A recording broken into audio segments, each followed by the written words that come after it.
Explosion. That's what's incoming, guys. The exact timeline of things that I think will happen in a near term, and all the stars are aligning beautifully, okay?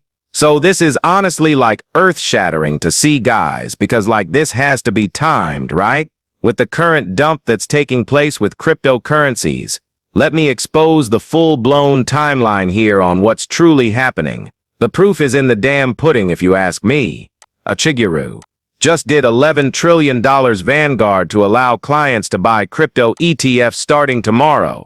What? I thought all this was gonna happen in 2026? No, right?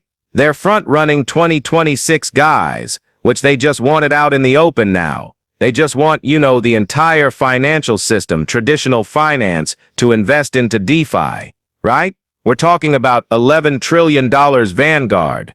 We know what happened with BlackRock. Now it makes sense on why they're dumping Bitcoin and cryptos. Look at the amount dumped here, guys. Okay? Of Bitcoin. Thousands upon thousands. Now we understand, right? This was truly a coordinated dump. They even went after longs.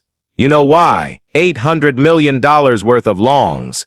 Liquidated in the past 24 hours? Because of the fact they're going to reverse this thing higher. Soon to come, not yet. Let me tell you guys why this is fantastic. In the medium to long term. In the extremely short term, like in a day or two, I think that's a bad thing. That they're launching this because they want the asset cheap. You know what that means. What does that mean? XRVOD. Well, they're going to dump it even harder. The last time ETFs were launched, I think from BlackRock, was right here. Bitcoin dumped 20%. From the launch date to the bottom date before it reversed crazy. We're talking about 20% dump. Where should we take it from right now? Let's say we take it from 93K, right? The peak of the height. The peak of this short-term top. A 20% dump takes us literally to 74K. David Shore's target. That's actually ridiculous. That's a liquidity grab of this as well, right? So imagine it goes like this, guys. Okay? And so now it's understood on why they're dumping these crypto prices, right? Because they want it cheap as possible.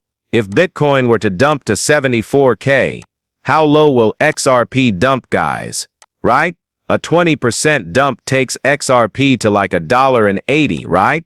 But if XRP went a little bit more heavy to the downside, it's going to be like $1.60-ish cents. I found something very strange with XRP, if you guys haven't realized. I'm pretty sure no one, not one singular person, has talked about this chart of XRP.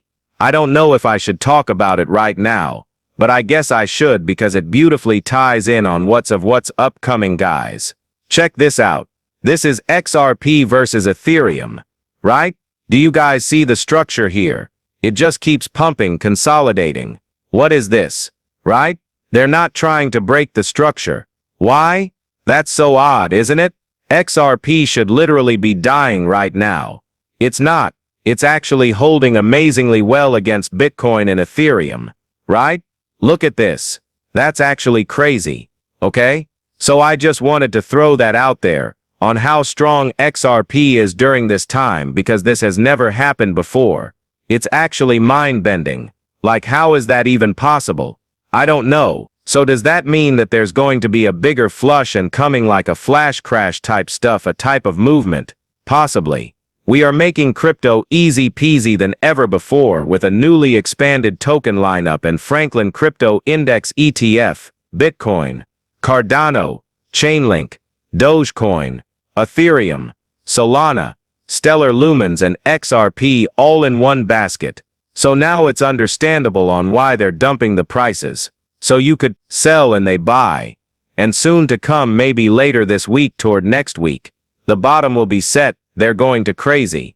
They're going to make these crypto prices rise like insanely hard, guys. Okay? So it's going to be a ridiculous time to say at least 750 million UCC minted in the past 1 hour. They're getting ready to buy the dip or to crash. You should probably be doing it too. Here comes Benjamin Cohen. He says, the truth. In July 2024, the Federal Reserve cut rates while the Bank of Japan raised rates, leading to the unwind of the carry trade. So here are the different dynamics. Back here, the Fed cut rates, okay? Right here, but Bank of Japan raised rates, okay? Which led to the unwinding of the carry trade. Bitcoin capitulated into it and found a low 1 week later, okay? And then good chance this happens again on December 10th. Fed cuts, Bank of Japan raises rates, so maybe Bitcoin finds a low mid-December. That's crazy to think about. So are we just going come? Yeah, it makes sense to me, guys. I don't know. I have this like very strange and like it's a deep feeling. You know why? I don't even think we have crashed yet, because of this chart. I'm not kidding. I actually called this chart, this is Bitcoin dominance. I said we're bottoming out right there, I believe. So around this area, we said this thing is bottoming out.